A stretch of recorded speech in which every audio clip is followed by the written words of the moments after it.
우리가 지난 주일에는 경이로운 성전의 역할이라는 제목으로 역대하 6장의 말씀을 선포했었습니다. 한 주간도 하나님의 이름을 나타내며 언약을 이어가는 능력으로 사셨는지요? 오늘은 응답의 불이라는 제목으로 역대하 7장의 특별 계시를 선포하고자 합니다. 다 함께 따라하겠습니다. 응답의 불, 응답의 불. 우리는 응답받는 예배를 드리고 있습니까? 응답은 그냥 오지 않습니다. 우리가 전화를 걸어야 답변이 오는 거죠. 답신이 오는 거죠. 문자를 보내야 상대편도 답 문자를 보낼 거 아닙니까? 상대에게 감사하면서 뭔가를 더 메시지를 보낸다면 더 적극적인 응답이 올 수도 있어요.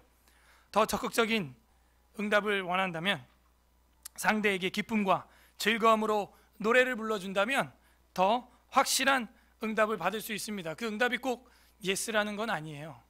노라고 응답이 올 수도 있죠.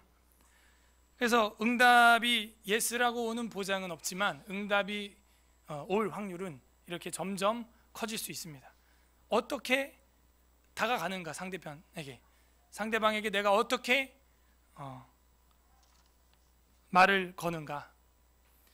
신앙도 마찬가지입니다. 우리가 하나님 앞에 나와서 가만히 있는 것보다는 하나님 앞에 기도하고 하나님 앞에 즐거움과 기쁨으로 찬양하고 감사함으로 기도하고 이럴 때 예배 가운데 응답은 더 커지는 것입니다.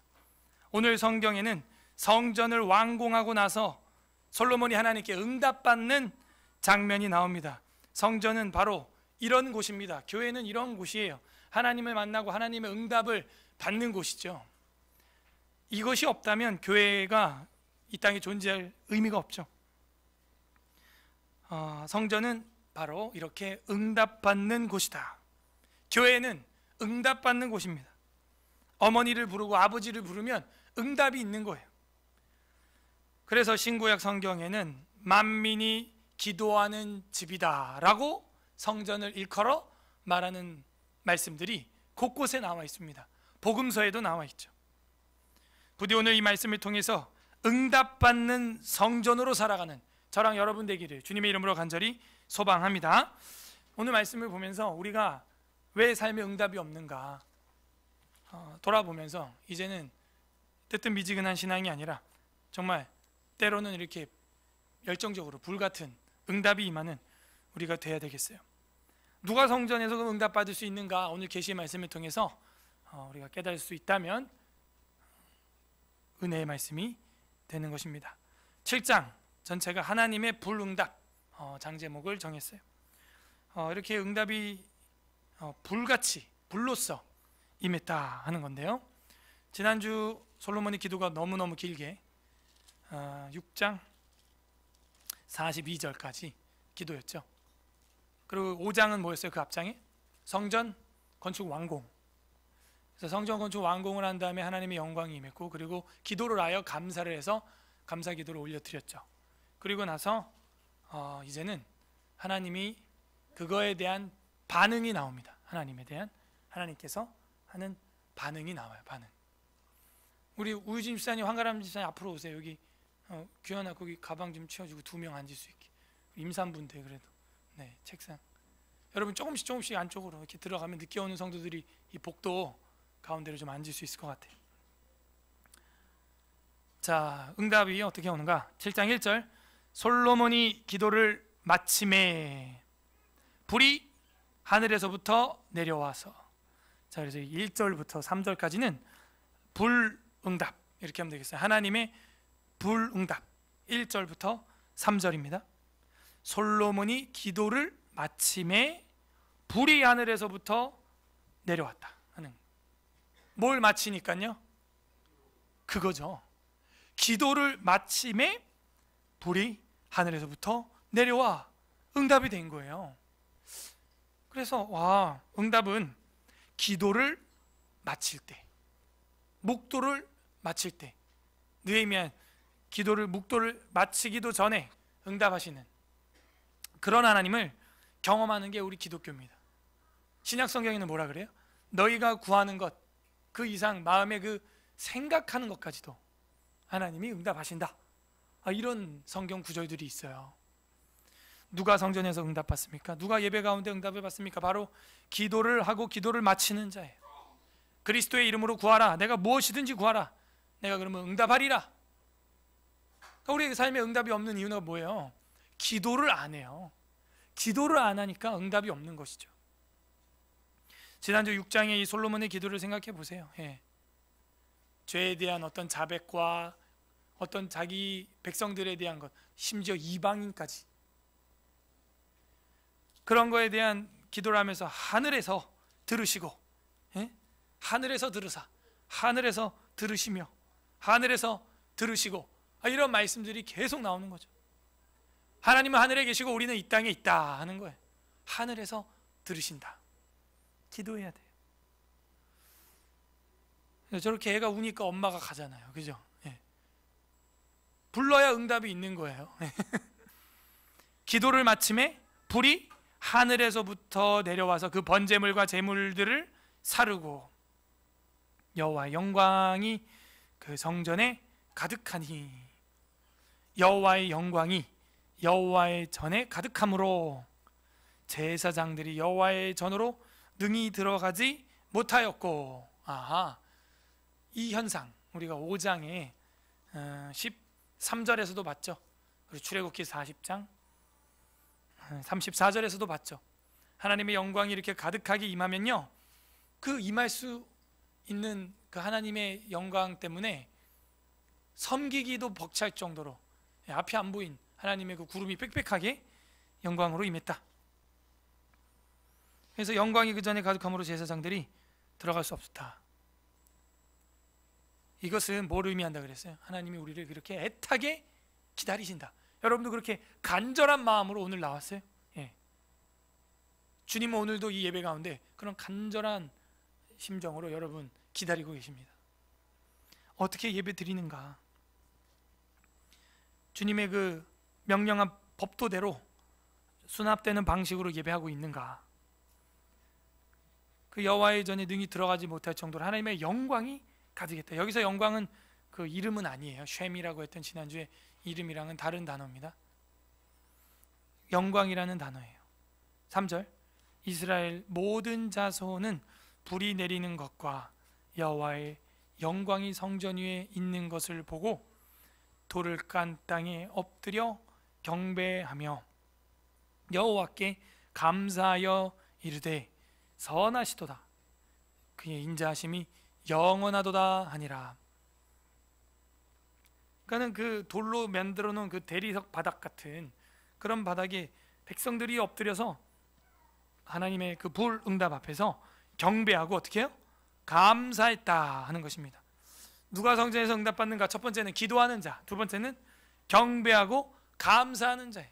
우리도 아까 영광과 경배, 감사, 기도, 그렇게 하나님을 예배하는 자, 경배하는 자, 경외하면서 엎드려 절하는 자, 그런 사람한테 응답이 있어요. 물은 높은 곳에서 낮은 곳으로 흐릅니다. 우리가 몸을 낮추고 고개를 조아리며 겸손히 경배할 때 하나님의 은혜도 위로부터 아래로 흘러내려오는 거예요. 은혜에도 중력의 법칙이 있어요. 내가 교만하고 내가 태산처럼 높아지면 절대로 은혜가 흘러오지 않습니다. 엎드려 땅에 깐 돌에 엎어져야 돼요. 엎어져. 납작 엎드려야 돼. 그래야 은혜가 내려오는 것이죠. 깐 땅에 엎드려 경배하며 여호와께 감사했다. 겸손하면 감사할 수 있어요. 여러분이 개인 전용기를 가지고 있다. 무슨 뭐 자동차 받아가지고 감사가 나오겠어요? 그런데 평생 뚜벅이다. 자전거도 없다. 모든 게 감사해요.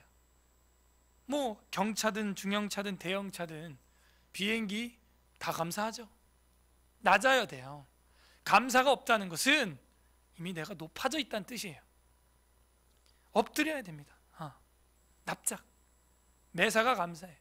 예배당도 감사, 교회 지하에 있어도 감사, 사람이 많아서 자리가 좁아도 감사. 뭐 음향이 조금 안 좋아도 소리는 잘 들리니까 감사. 낮아져야 돼요. 낮아져야 감사해요. 그나마 없어 봐요. 아무것도 없어 봐요. 정말 전쟁 이후 시대처럼 이 서울의 한강다리 다 끊어지고 1.4후퇴 때 그 한강 그 다리 뭐라 그럴까요? 예, 임시다리 해놓고 건너가고, 여러분 뭐 그런 거 생각해 보면 지금 이 시스템, 사회 구조, 현대 문화, 과학, 이 편리함이 넘치죠. 모든 게 감사해요. 응답받는 자는 이렇게 겸손해야 돼요. 하늘에서부터 은혜는 불같이 내려오는 것입니다. 이것도 역사죠. 불은 올라가죠. 원래 뜨거운 건 올라가는 거예요. 근데 내려왔다는 것은 이건 하나님의 역사라는 걸 보여주고 있고, 하나님의 응답이라고 보여주는 거.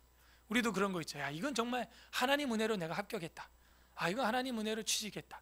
하나님 은혜로, 그거예요. 거슬러서 하나님이 역사하신다는 거죠. 그래서 우리가 낮아져야 돼요. 하나님 일부러 기드온에게 300명의 군사만 남겨두게 다 내쫓아요. 그래야 우리 입에서 그런 말 나와요. 저희 아버지 예수 믿는다? 꿈 같은 소리예요. 제가 상상했던 거는 술을 많이 잡수시고 이렇게 되면 담배 뭐 매일 하루 3갑씩 피고, 병상에서 이제 믿겠다고 아멘 꼴까닥 이런 걸 상상하게 만드는 삶이었지만, 돌아가시기 15년 전에 믿는 거예요. 그러니까 제가 어떤 말이 나와요? 야, 진짜 기적이다. 친척들도 뭐래요? 야, 용이가 예수를 믿어. 천지기벽할 일이다. 담배를 끊어. 말도 안 된다. 말도 안 돼. 중학교 때, 고등학교 때부터 평생 피던 그 담배를, 월남전 가서 맨날 피던 담배, 사진 보면 전부 담배 하나씩 탁 물고 폼나게, 그걸 끊어. 그러니까 제 입에서 제가 기도해서 전도했다 그런 소리가 안 나와요. 하나님의 은혜다.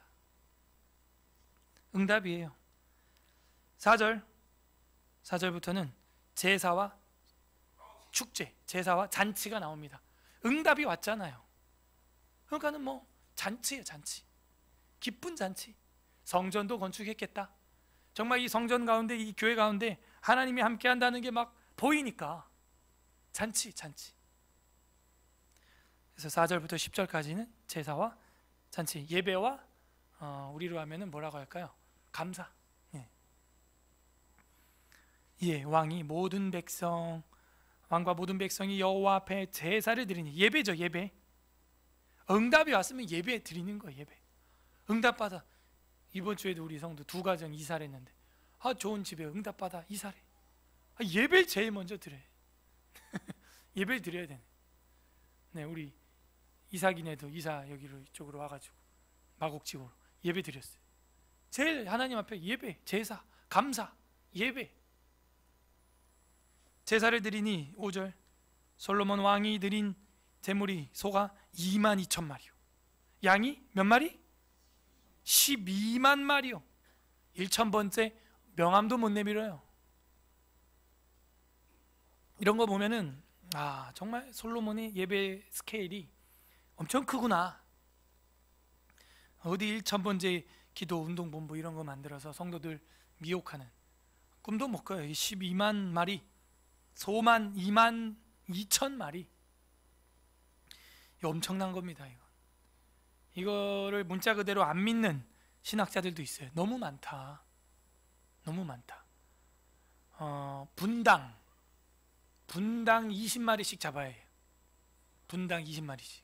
이게 가능하냐? 그러나 이제 성경 문맥을 보면은 그게 가능하다는 걸 알 수가 있어요. 번제물과 제물들이 엄청 많았다 라는 이야기가 나오고, 감당이 안 된다 그런 얘기가 나와요. 그래서 아마 임시 그 제단도 많이 만들어서 그 마당에서 대대적으로 수십 명의 제사장들이 동시다발적으로 잡아들였다, 그렇게 생각해 볼 수 있어요. 이와 같이 왕과 모든 백성이 하나님의 전에 낙성식을 행하니라. 낙성식, 하나님 앞에 이제 봉헌해서 기념하는 시기죠. 그때 제사장들은 직분대로 모셔서고 레위 사람도 여호와의 악기를 가지고 섰으니 이 악기는 전에 다윗 왕이 레위 사람들에게 여호와께 감사하게 하려고 만들어서 여호와의 인자하심이 영원함을 찬송하게 하던 것이라. 제사장들은 무리 앞에서 나팔을 불고 온 이스라엘은 서 있더라. 그래서 이 음악을 하는 교회 음악가들은 전문 신학인들이, 레위인들, 예배를 집도하는 사람들, 이런 사람들입니다. 그래서 음악을 하는, 악기를 하는 분들은 이 정도로 신학적으로 고양이 돼 있어야 돼요. 그리고 계속 공부하셔야 됩니다. 그러지 않으면 잘못된 불을 들일 수도 있어요. 잘못된 노래, 그런 것들을 부르고 노래할 수 있다는 것입니다. 그래서 악기나 노래 자체가 악이라고 할 수는 없어요. 그걸 어떻게 활용하는가가 굉장히 중요한 것입니다. 7절, 솔로몬이 또 여호와의 전 앞들 가운데 거룩하게 하고, 그죠? 뜰 전체를 이제 거룩하게 해가지고 뜰에서 동시다발적으로 예배를 드리는, 제사를 드립니다. 거룩하게 하고 거기서 번제물과 화목제에 기름을 드렸더니 이는 솔로몬이 지은 놋제단이 능히 그 번제물과 소제물과 기름을 용납할 수 없다 나와 있잖아요. 그래서 그 번제단도 컸지만 그거 가지고는 이렇게 수십만의 희생제를 드릴 수 없으니 아예 그 넓은 털을, 그 몇백 병 되는 털을 갖다가 거룩하게 구별하고 그 터에서 그냥 피가 강같이 흐르게 희생제를 잡아서 하나님 앞에 감사로 태워 드렸다는 거예요. 8절, 그때 솔로몬이 7일 동안의 절기를 지켰다. 유추해봐요. 7일 동안 지킬 절기가 뭐예요? 뭘 것 같아요? 초막절, 장막절, 초막절, 수장절 같은 거죠. 과연 그걸까요? 7일 동안의 절기를 지켰는데 하맛어기서부터 북쪽이죠, 애굽 강가까지 최남단 온 이스라엘의 심히 큰 회중이 모여 그와 함께 하였더니, 9절, 8째 날에 무리가 한 성회를 여니라. 자, 8째 날에도 성회를 여는 게 어떤 절기예요? 8째 날, 8일에 7일을 지키고 8일째, 네? 초막절인가요? 무교절? 6월절? 성회를 여니라. 여러분 역대기 할 때는 구약의 총 동원을 하셔야 됩니다. 7일 동안 하고 8일째도 성일이라 하는 게 무슨 절기예요? 초막절이죠? 장막절. 근데 이제 진짜인가요? 봐야겠죠? 제단 낙성식 7일 동안 행한 후에 이 절기를 7일 동안에 지키니라. 일곱째 달 제23일에 23일 빼기 8일 해봐요. 며칠이에요? 그 무슨 절기예요? 초막절이 맞죠? 정확하죠? 초막절이에요. 장막절. 그러면은 뭘 했겠어요? 이게 원래 무슨 절기예요? 말씀의 절기죠? 예. 그래서 우리 기독교인들은 명절이 언제 명절이다? 이 말씀 받은 날, 참 기쁘고 즐거운 날, 기쁘고 기쁜 날, 주의 말씀 받은 날. 그래서 우리 기독교인들의 정체성, 언제 가장 기뻐해야 되냐? 명절에. 언제 명절입니까? 하나님 말씀을 배우는 날, 하나님 말씀을 깨달은 날, 그날 가장 기쁜 명절이 명절. 일주일 내내 지켜. 일곱째 달 제23일에 왕이 백성을 그들의 장막으로 돌려보내매 백성이 여호와께서 다윗과 솔로몬과 그의 백성 이스라엘에게 베푸신 은혜로 말미암아 기뻐하며 마음이 즐거워하였다. 지금 백성들의 감정 상태가 어때요? 즐겁고 기쁘다 하는 거예요. 원래 구약에서 시내산이나 이런 데서 여호와 하나님의 현현, 여호와 하나님의 영광을 딱 만나게 되면 인간의 반응은 어때요? 무섭다, 망하게 됐다, 난 이제 죽을 것 같다. 이게 구약 백성의 반응이에요. 광야에서 모세와 그 이스라엘 백성들도 시내산에서 너무 무서워서 모세한테 위임을 했죠. 그냥 너가 하나님의 뜻을 듣고 말해달라. 그런데 지금 여기 역대기에서 솔로몬 시대 백성들의 그 감정 상태를 보면 뭐예요? 기쁘고 즐거워하고 경배하고 감사하고 하나님께 엎드려 제사 드리러 나가고, 이게 솔로몬 시대에 하나님과 인간의 감정 상태라는, 이 정도 되면 하나님이랑 정말 가족처럼 유무상통할 수 있어요. 누가 성전에서 응답을 받습니까? 바로 기쁨으로 찬송하는 사람이에요. 찬송이라고 하는 것은 신앙의 고백의 극치, 신앙 고백의 최고, 그게 찬송이에요. 견딜 수 없어서 나와서 찬송하는, 우리 이 성악팀이 날로 부흥하고 음색도 더 좋아지고 감사하죠. 계속해서 여러분들도 지원하세요. 이 찬송할 수 있다는 것은 내 신앙의 고백의 극치예요. 인간이 할 수 있는 행동 중에서 가장 존귀한 행동이 뭐냐? 예배. 인간이 가질 수 있는 감정 중에서 가장 존귀한 감정이 뭐냐? 사랑. 인간이 할 수 있는 노래 중에서 가장 존귀한 노래가 뭐냐? 찬양이에요. 그래서 우리 삶에서 기독교인들이 살아가면서 노래 중에 노래가 뭐냐? 주님을 향한 기쁨과 사랑과 즐거움의 노래, Song of Songs. 그 아가서, 아가라는 게 뭐예요? 노래 중에 노래, 사랑의 노래. 주님을 향한 우리의 이 노래, 찬양입니다. 그 중에 가장 정확무어한 찬양은 시편이죠. 누가 성전에서 응답을 받습니까? 누가 예배 가운데 응답을 받습니까? 바로 기도를 마침에 기도하는 사람. 두 번째는 경배와 감사하고 엎드리는 사람이에요. 세 번째는 기쁨으로 즐거움으로 찬송하는 사람. 악기도 동원하고 나팔도 동원하고. 여러분, 그 악기란다는 게 쉬운 게 아니거든요.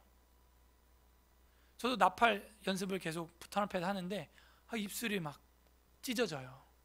제가 옛날에 기타 할 때는 손이 여기가 막 이제 헐고 까지고 굳은 살 비기거든요. 현을 잡으니까. 근데 나팔은 이제 입술로 하니까 입술이 막 피가 나고 갈라지고, 이 근육이 이게 안 쓰던 거라. 악기가 쉬운 게 아니에요. 근데 그 쉽지 않은 것까지 하면서 하나님을 높이겠다는 그 의지는 대단한 거죠. 그 의지는 어디서 나오는 거예요? 너무 노래하고 싶은 거예요. 하나님을 높여드리고 싶은데 어떡해요? 힘들죠. 나와서 서서 앉아서, 여러분, 앉아서 찬송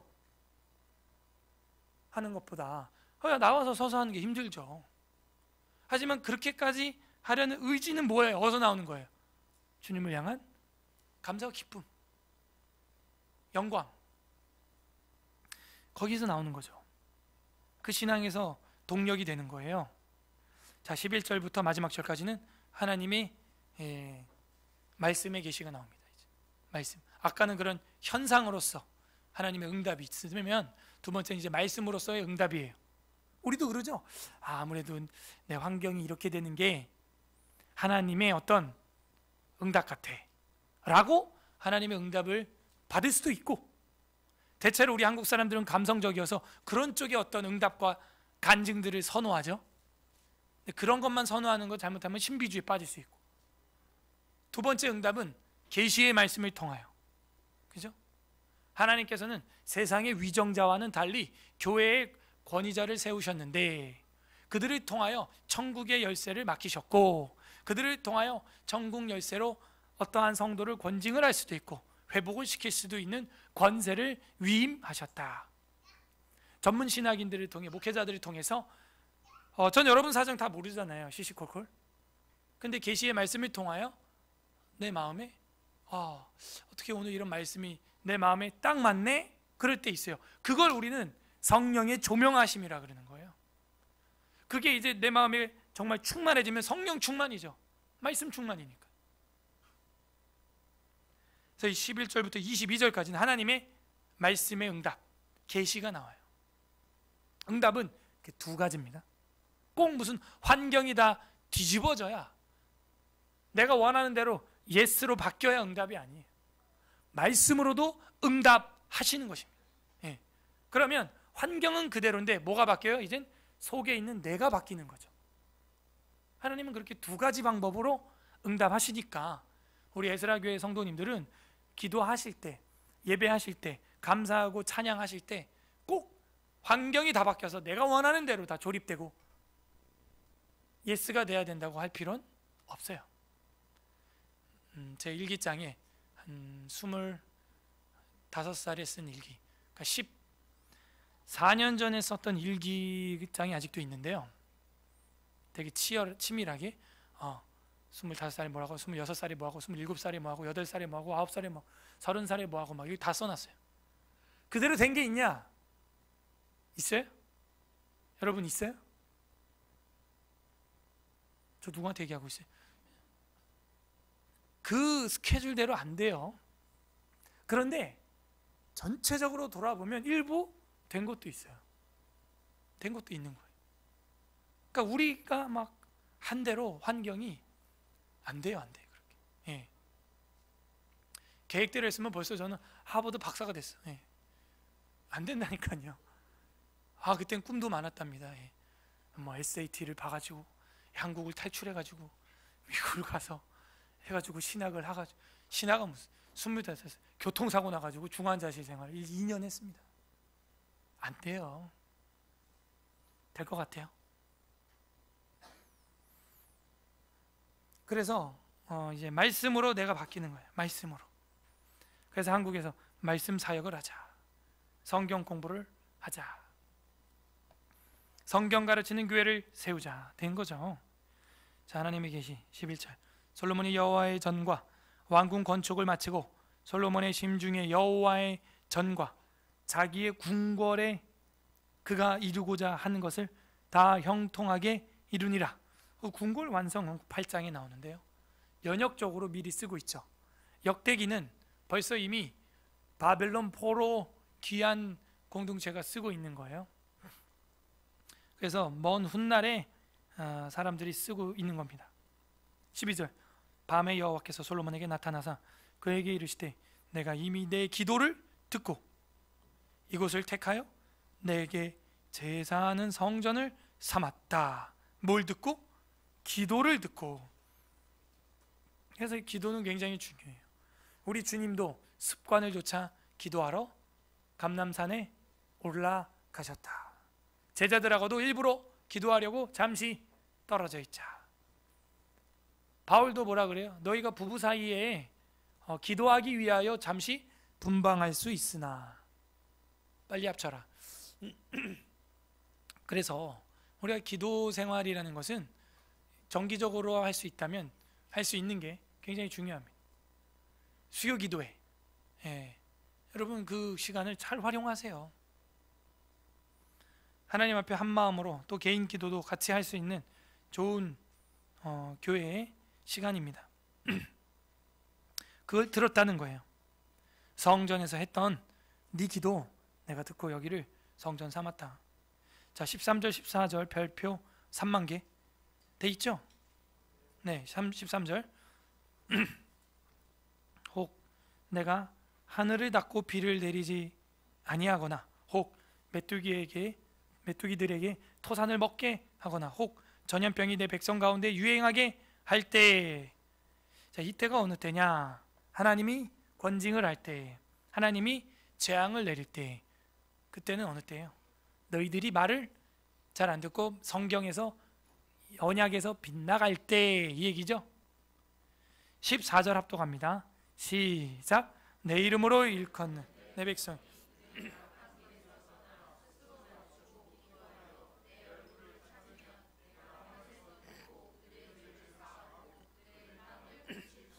아멘. 열왕기서에는 그냥 주님께서 징계하신다. 그리고 너희들이 구하면 내가 응답하겠다 이 정도인데, 여기서는 너희들이 악한 길에서 떠나고 스스로 낮추고 기도하면, 엎드려야 돼요. 은혜의 중력이 있습니다. 은혜의 중력의 법칙이 있어요. 은혜에도 낮추고 기도하면, 내 얼굴을 또 찾으면 하늘에서 듣고. 이거는 솔로몬이 계속 기도했던 거죠. 하늘에서 들으사 하늘에서 들으사. 지난주에 그래 하늘에서 듣고 그렇게 말씀하시죠. 핫사마임 쉐마 쉐마 핫사마임. 내가 하늘에서 듣겠다. 그리고 그들의 죄를 사하고 그들의 땅을 내가 고쳐주겠다. 새로운 개념이죠. 이전에 열왕기 기자는요 때리고 그냥 뭐 징계하고 이런 것만 나오는데 여기는 내가 고쳐줄게. 이런 하나님의 자비와 사랑의 모습이 나와요. 그래서 열왕기 상하서는 공의의 하나님, 역대 상하서는 사랑의 하나님, 회복의 하나님. 이런 게 나오는 거예요. 공의와 정의의 심판의 하나님과 사랑과 회복과 치료의 하나님이 이 역사의 두 길에서 우리에게 보여주고 있는 겁니다. 그래서 역사는 두 가지로 해석할 수 있겠어요. 저랑 여러분도 마찬가지죠. 하나님의 회초리를 사람의 막대기와 인생의 채찍으로 징계하소서. 우리가 그렇게 기도했다면 그게 임하죠. 하면서 반면에 하나님이 내가 고쳐줄게. 현우야, 내가 네 마음을 고쳐줄게. 그렇게 하나님이 이 이스라엘 백성을 향해서 은혜를 베풀어 준다는 거예요. 하늘에서 듣고 죄를 사하러 이 땅에 와줄게, 이 얘기죠. 자, 그 다음에 15절 솔로몬과 이스라엘에게 계속해서 주신 그 언약에 대해 말씀하십니다. 이제 이곳에서 하는 기도에 내가 눈을 들고 귀를 기울이니. 하나님도 눈이 있고 귀가 있나 봐요. 그 이른바 신인 동형 동설이라는 건데, 그 많은 사람들이 이제 반반 갈려요. 천국에 갔을 때 하나님은 어떻게 생겼을까? 빛 가운데 계신다, 무형의 존재다. 그런데 창세기에 보면 인간은 누구의 형상으로 만들어졌대요? 그렇거든요. 하나님의 형상과 모양대로, 그 모양도. 자, 그러면은 예컨대 천국에 갔는데 하나님의 형상이 이런 인간의 인체의 형상이 아니라 다른 형상으로서 우리가 경외할 만한 형상이 있나요? 갔더니 말 모양이더라, 아니면 뭐 소 모양이더라, 새 모양이더라. 경외심이 생기나요? 그거보다는 이 계시록에 나와 있는 대로 우리 그리스도 예수님께서 그 아주 영광의 모습으로, 그죠? 빛난 금띠를 두르시고 불꽃 같은 눈동자와 흰 머리와 그런 땅에 끌리는 옷을 입고 바른 주석같이 빛나고, 그런 모습이 우리한테 이 영광스럽다라고 공명이 될까요? 그죠? 후자죠. 그러니까 신인 동형 동설이 다 틀린 것만은 아니에요. 물론 가봐야 알지만요.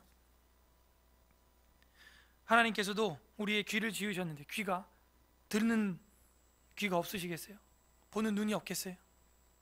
눈이 없다면 뭘로 볼까요? 눈이 없다면 뭘로 보죠? 관심법? 뭐 그런 걸로 보네. 그래서 우리한테 계시된 영역까지만 생각을 해본다면 하나님이 우리의 본체고 우리가 형상이구나. 16절, 이는 내가 이미 이 성전을 택하고 거룩하게 하여 내 이름을 여기에 영원히 있게 하였습니다. 자, 여기부터 이제 응답이 팍팍 옵니다. 이거 쉔이에요. 쉔, 이름. 이거는 지난주에 6장 5절, 6장 7절, 6장 9절, 6장 10절 거기 보면은 솔로몬이 기도한 거죠. 하나님의 이름이 둘만한 집을 건축하였습니다. 하나님의 이름을 위하여 성전을 건축할 마음이 일어났습니다. 하나님 이름을 위하여 건축해 주십시오. 그랬더니 하나님이 내 이름을 위하여 건축하리라. 그 쉔이라고 하는 이름은 명성, 유명, 영광, 이름, 그거거든요. 근데 여기 보니까 이제는 내 이름을 위하여 여기를 영원히 이제 있게 하겠다. 내 거룩함과 나의 영광이 내 이름을 위하여 여기 영원히 있겠다. 솔로몬이 기도한 대로 지금 응답이 되고 있는 거야. 하나님의 이름, 하나님의 그 명성 여기에서 흘러나가는구나. 내 이름을 여기에 영원히 있게 하였습니다. 내 눈과 내 마음이 항상 여기에 있으리라. 네가 만일 내 앞에서 행하기를 내 아버지 다윗이 행한 것과 같이 하여 내가 네게 명령한 모든 것을 행하여 내 율법과 법규를 지키면 내가 내 나라와 왕위를 견고하게 하되 전에 내가 내 아버지 다윗과 언약하기를 이스라엘을 다스릴 자가 내게서 끊어지지 아니하리라 한 대로 하리라. 율법과 법규를 다윗에게 명한 대로 지켜라. 이거 어디 나왔어요? 지난주 16장 15절, 16절, 17절에 솔로몬이 기도했잖아요. 다윗에게 허락하신 말씀을 이루소서. 다윗에게 말씀하시기를 내 자손이 그들의 행위를 삼가서 내 앞에서 행할 것이다 하지 않았습니까? 다윗을 위하여 그 허락하신 말씀을 지키시옵소서. 17절 주의 종 다윗에게 하신 말씀을 확실하게 하옵소서. 이러고 솔로몬이 기도를 했더니 지금 하나님 응답하는 거예요. 내 아버지 다윗이 행한 것과 같이 하여 내가 내게 명령한 모든 것을 행하여 내 율례와 법규를 지키면 나 역시 그렇게 하지. 이게 뭔가 보여요? 예. 그래서 원래는 이 6장하고 7장 같이 봐야 되는데 우리가 시간상 그때 잘랐죠. 이게 하나님이 놓치지 않고 다 응답하는 거예요. 내 이름을 위하여 거길 택하겠다. 다윗의 언약, 너가 율례와 법규만 지키면 내가 내 나라에 끊어지지 않는 왕위를 세워 주겠다. 엄청나게 긴 왕조를 세워 주셨죠. 다윗으로부터 시작해서 시드기야까지 그게 다 다윗의 혈통이에요. 남유다 20왕, 르호보암, 아비야, 마삽, 여호사밧 전부 다 이게 아달랴 그 여자 빼고는 다 다윗의 직계 혈통들, 피가 흐르는 사람들이 그 20대에 거쳐서 왕위를 했답니다. 대단한 거죠. 사실은 시드기야가 딴짓만 안 했어도 시드기야 이후에 또 다른 왕들이 왕이 됐겠죠. 하지만 다윗의 언약을 떠나기에 너무 적극적이었어요. 그래서 시드기야 때 눈이 뽑혀서 왕이 종말을 맞이하고 맙니다. 하나님이 이렇게 말씀으로 응답을 하시네요. 그 다음에 19절부터는 이제 불순종에 대한 경고가 나와요. 경고. 똑바로 해. 잘못하면 회초리 맞아. 이 얘기입니다. 19절. 그러나 너희가 만일 돌아서서 내가 너희 앞에 둔 내 율례와 명령을 버리고 가서 다른 신들을 섬겨 그들에게 경배하면, 뭘 버리고? 율례와 명령. 그 다윗의 언약이죠. 내가 너희에게 준 땅에서 그 뿌리를 뽑아내고 그 내 이름을 위하여 거룩하게 한 이 성전을 내 앞에서 버려 모든 민족 중에서 속담거리와 이야기거리가 되게 하리니, 그렇게 애지중지하고 영원히 그 가운데 내 이름을 두고 거기서 응답하시고 그 영광이 구름이 빽빽하게 임했던 성전이라 할지라도 너희가 배도하고 법 말씀 떠나면 나도 떠난다 하는 거예요. 그래서 우리가 이걸 두려움으로 받아야 돼. 제 아무리 성경을 다 가르친다고 노력하는 교회라고 해도, 우리가 원근각자에서 이렇게 모여서 우리 아이들에게 이런 교회를 물려주려고 해도, 우리가 하나님의 율법과 명령을 버리면 하나님도 버린다는 거예요. 우리 손자들이 성경 전체를 가르치는 교회를 다닌다? 꿈 같은 이야기예요. 그게 이루어지면 정말 꿈이 이루어진 거죠. 어디 요즘에 성도들한테 성경 전체를 배우자고 하면 가슴이 설렙니까? 설레지 않아요. 옛날엔 그래도 성경 전체를 배울 수 있다 이러면은 정말? 이러면서 막 가슴이 설레고 한번 가보자 이러고 오는데, 지금은 뭐 니나 가르쳐라. 설렘도 없어요. 기대감도 없단 말이에요. 우리가 하나님이 그런 교회라도, 그런 영광이 충만한 자기 이름을 건 성전이라도 버리고 떠날 수가 있다는 거예요. 아내가 바람나서 집 나갔는데 남편이 뭐해요? 거기서 이사 가야죠. 21절. 이 성전이 비록 높을지라도 그리로 지나가는 자마다 놀라 이르되 여호와께서 무슨 까닭으로 이 땅과 이 성전에 이같이 행하셨는고? 그 지나가는 국가 국민들이 야, 저 나라가 어쩌자고 저렇게 됐냐? 그렇게 잘 부흥하던 나라가 말이야. 이 교회가 어떻게 이렇게 됐나? 그렇게 명성을 떨치던 그렇게 유명하던 교회가 말이야, 율례와 명령을 버리면 그렇게 됩니다.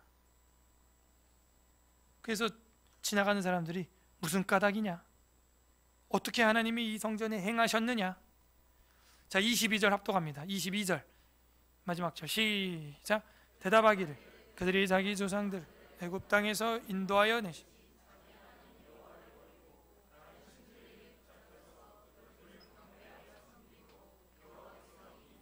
재앙을 그들에게 내리셨다 하리라 하셨더라. 아멘.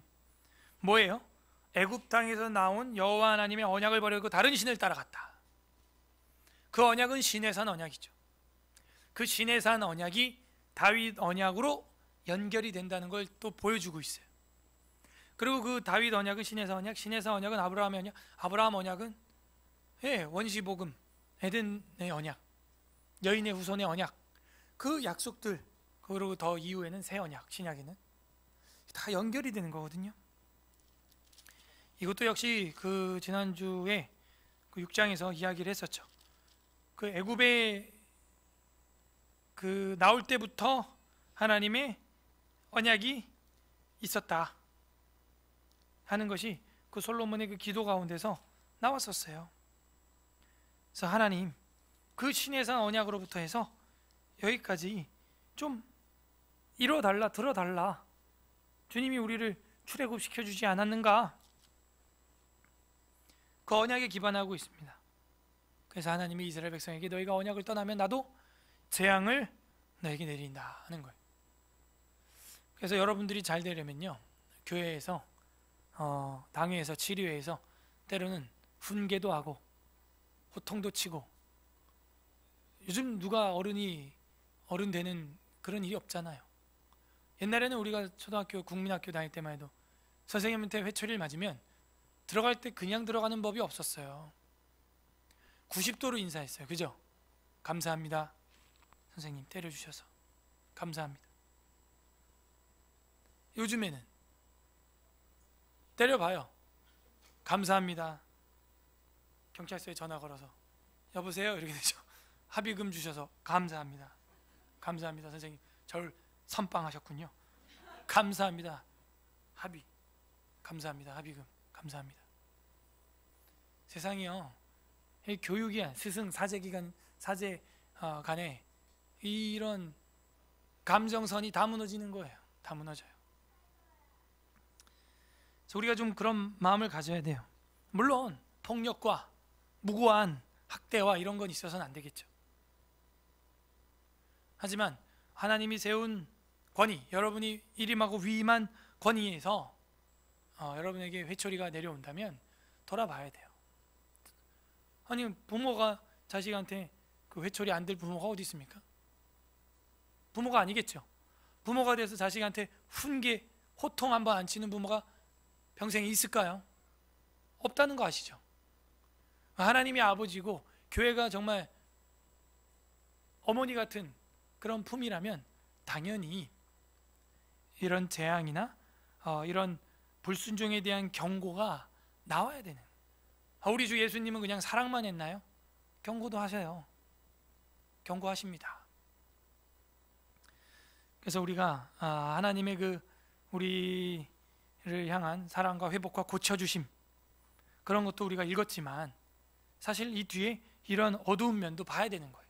그냥 구하면 낮추고 기도하면 하나님이 자기 얼굴을 찾으면 다 들어주시는구나, 고쳐주는구나, 이것만 듣고 있어서는 안 돼요. 잘못된 길로 갈 때 분명 이렇게 그 뿌리도 내가 뽑아낼 수 있다, 그런 말씀을 하시는 거예요. 자, 그렇게 해서 7장에 하나님의 불응답은 이렇게 두 가지로 나타나게 되었습니다. 일단 첫 번째는 현상적으로 기도하는 자, 경배와 감사하는 자, 기쁨과 즐거움으로 찬송하는 자에게 불응답으로 빽빽한 영광으로 임하셨고, 두 번째는 계시의 언약의 약속의 말씀으로 응답하시는. 우리 삶에는 응답이 있습니까? 응답이 있는 예배를 드리고 있습니까? 그런 불같은 응답이 없다면 뭔가 돌아봐야 될 거예요. 예배 예전에 충실하란 말입니다. 예배의 이 주보에 정해져 있는 예배 예전, 이 순서 한 순서마다 다 진심으로 하나님 앞에 응답을 바라는 마음으로, 그 깐 돌에 엎드려 경배하는 이스라엘 백성들의 마음으로 진심으로 드리는 자가 응답의 불을 받는 신앙인이 되고, 예배 때마다 응답을 받는 예배자가 되는 거예요. 이사야 56장 7절 한번 보겠습니다. 구약 성경 관련 구절 좀 찾아보겠습니다. 이사야서 56장 7절.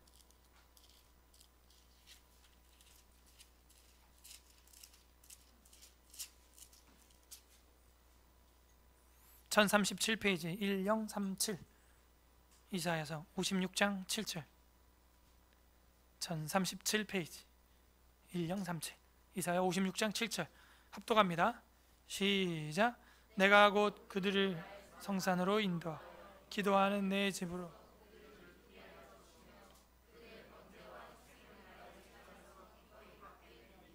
이는 내 만민이 기도하는 집이라. 일컬음이 하나님이 나의 제단에서 기꺼이 기쁘게 그 성산에서 받겠는데, 예루살렘이죠. 그 이유는 내 집은 만민이 기도하는 집이기 때문이다 하는 거예요. 이렇게 해야 응답이 있다는 거예요. 아하, 그렇구나. 신약으로 가볼까요? 마가복음 11장 7절. 마가복음 11장 7절 17절. 신약 74페이지. 신약 74페이지. 마가복음 11장 17절 합독합니다. 시작. 이에 가르쳐 이르시되 기록된 바 내 집은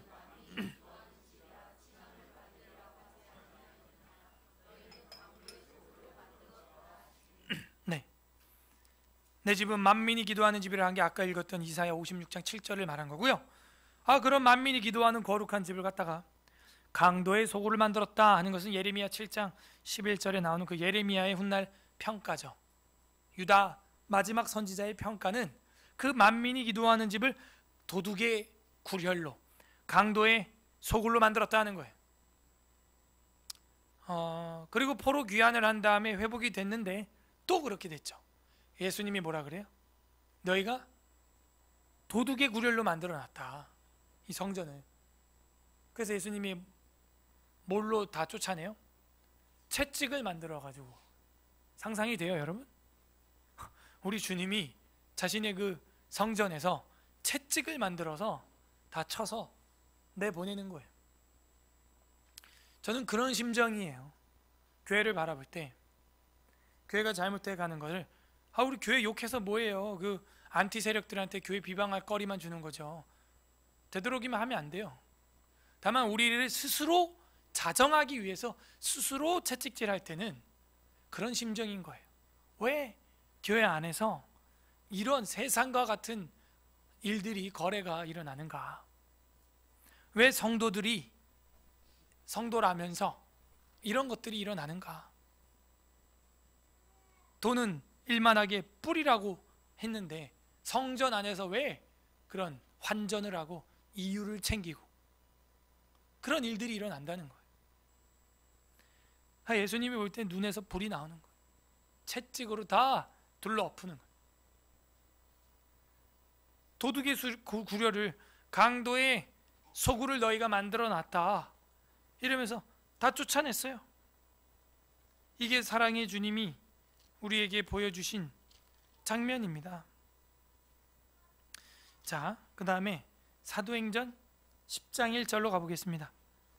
사도행전 10장 1절에서 3절. 사도행전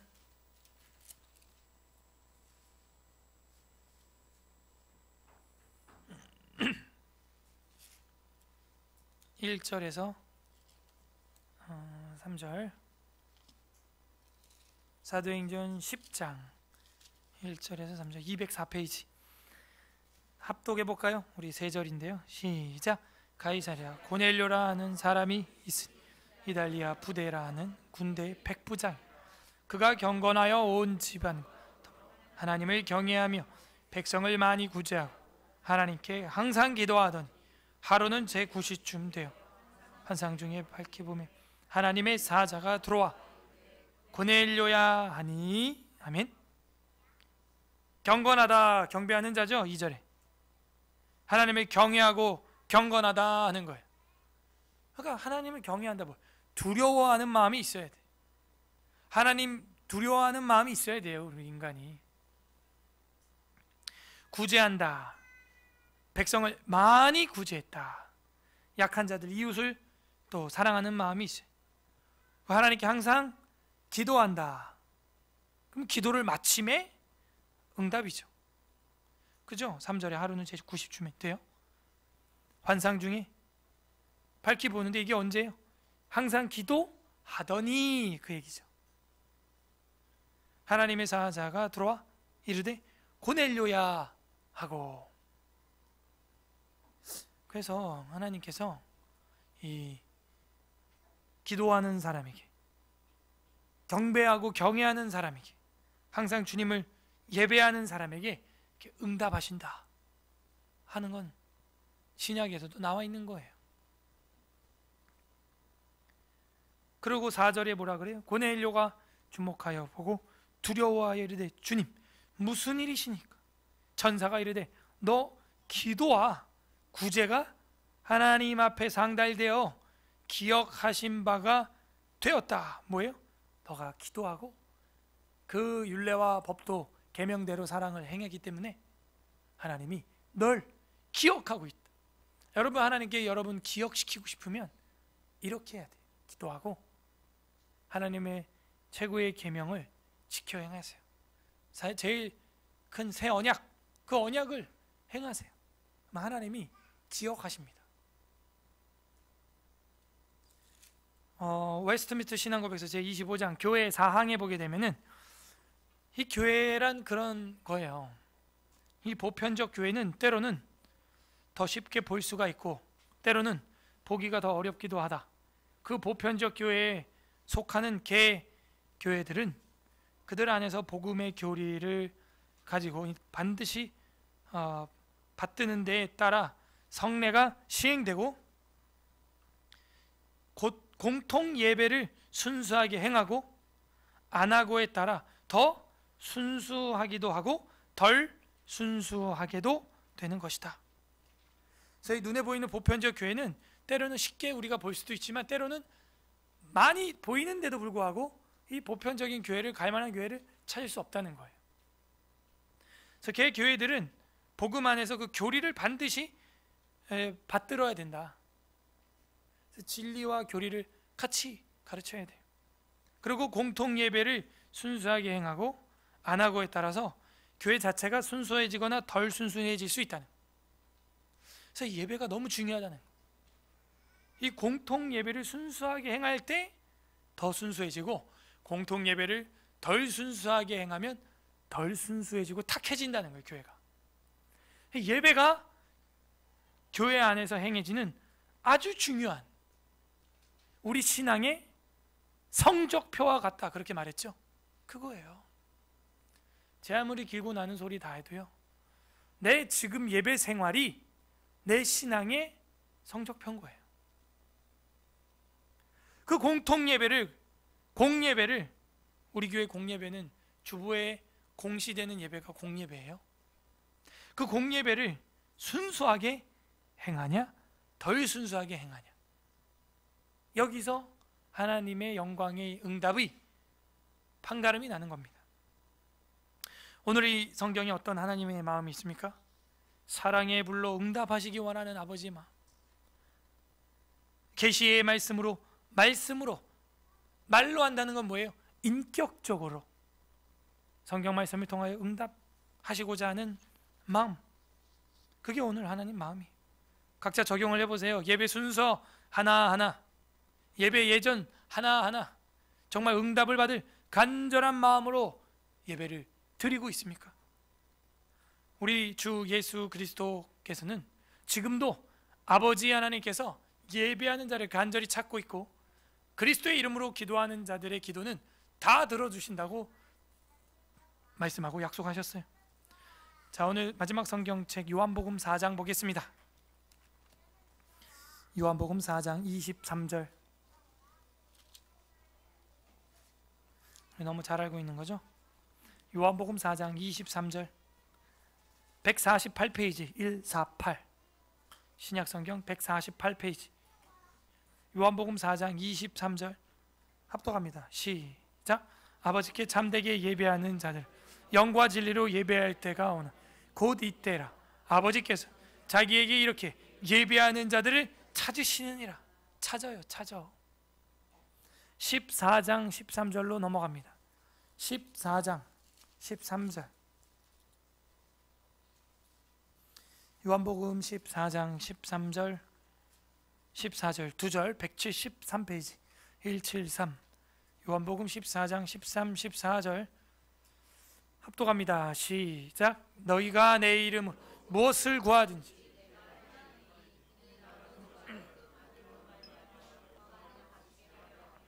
내 이름으로 무엇이든지 내게 구하면 내가 행하리라. 아멘.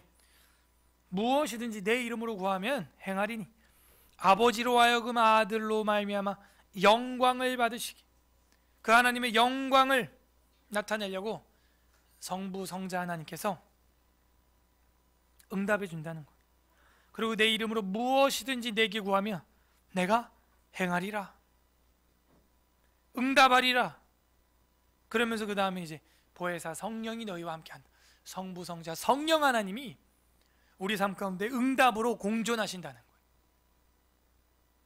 우리 외민에서도 그 섭리라는 부분 배웠잖아요. 섭리가 뭐예요? 창조하고 우리를 집어 던져놓은 게 아니에요. 우리의 인생 만사에 하나님이 어떻게 개입하시고 이끌어 가시고, 때로는 징계도 하시면서 회복도 시키시고 우리를 구원에 이르는 그 영광으로, 영생에 이르는 그 회개로 이끌어 가신다는 그 섭리예요. 섭리. 그 섭리라는 신학이 없으면 하나님 따로 우리 따로죠 지금.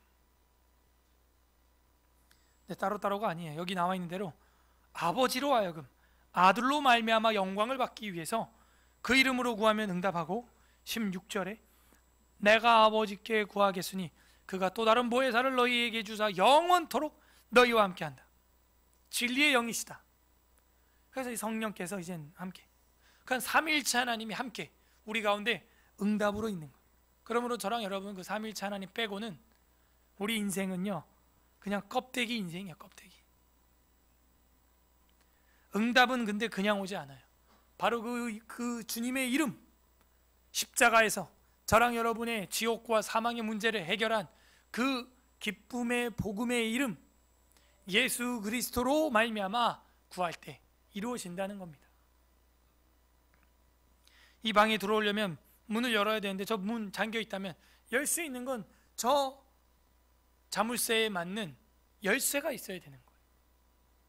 그래야 열고 들어올 수 있어요. 주님 앞에 기도하려면 우리는 그리스도 예수님의 이름으로, 그 십자가의 복음의 이름으로 기도해야 하는 것이죠. 응답은 그냥 오지 않습니다. 우리가 전화를 걸지 않은데 답신이 올 리 없고 문자를 보내지 않는데 답문자가 올 일 없어요. 하나님은 오늘도 그렇게 예배하는 자들을 만나주시기 위해서 찾고 계십니다. 오늘 주일뿐만이 아니라 우리 생활 속에서 늘 예배하는 은혜의 문이 열려 있어야 돼요. 그래서 늘상 예배할 줄 알아야 돼요. 그리고 어디서든지 하나님 앞에 기도하고, 어디서든지 겸손히 엎드리고 감사하고, 어디서든지 찬송하는 삶이 될 때 어디서나 응답받는 저랑 여러분이 되는 것입니다. 부디 날마다 하나님을 예배함으로 하나님의 응답의 불이, 또 응답의 말씀이 우리 가운데 충만하게 임하는 서울의 사랑교회 성도님들 되시기를 주님의 이름으로 간절히 소망합니다. 우리는 응답받는 예배를 드리고 있습니까? 말씀을 생각하면서 역대하 7장 다 같이 읽어보도록 하겠습니다. 역대하 7장. 아멘. 우리 시간 말씀을 생각하면서 기도하는 시간 갖겠습니다. 우리 삶의 환경으로 응답하시고 언약의 말씀으로 응답하셨던 하나님 감사합니다.